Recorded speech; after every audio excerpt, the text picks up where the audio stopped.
സംസ്ഥാനം മുഴുവൻ power cut അനുഭവിക്കുമ്പോൾ പൂജപ്പുര സെൻട്രൽ ജയിലിൽ മാത്രം 24 മണിക്കൂറും വൈദ്യുതോപകരണങ്ങൾ പ്രവർത്തിക്കും.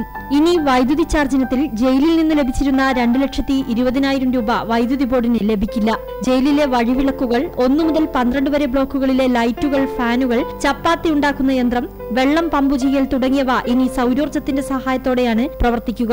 12 മണിക്കൂർ ബാക്കപ്പ് ഉൾപ്പെടെ ദിനവും പവർ സപ്ലൈ ഉറപ്പാക്കാൻ കഴിയുന്നതാണ് ജയിലിലെ സൗരോർജ്ജ സംവിധാനം. 7,09,56,000 രൂപ ചിലവിട്ടാണ് ജയിലിൽ സൗരോർജ്ജ പദ്ധതി നടപ്പിലാക്കുന്നത്.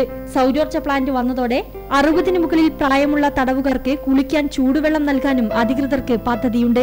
ചപ്പാത്തിയും ചിക്കൻ കറിയും ഉണ്ടാക്കി വിൽപ്പന നടത്തി രാജ്യത്തെ ജയിലുകൾക്ക് മാതൃകയായ ഈ സെൻട്രൽ ജയിൽ ഇനി വൈകാതെ ഇഡ്ഡലിയും വിപണിയിലെത്തിക്കും. സൗരോർജ്ജം കൊണ്ട് പ്രവർത്തിക്കുന്ന സ്റ്റീം കുക്കിംഗ് യന്ത്രം ഇവിടെ ഉടൻ പ്രവർത്തിച്ചു തുടങ്ങും. സൗരോർജ്ജ പദ്ധതി സംസ്ഥാനത്തെ മുഴുവൻ ജയിലുകളിൽ നടപ്പിലാക്കുന്നതോടെ ജയിലിൽ നിന്നും സംസ്ഥാനത്തിന് വൻ സാമ്പത്തിക നേട്ടം ഉണ്ടാക്കാനാവുമെന്നാണ് പ്രതീക്ഷ. India vision, Thiruvananthapuram.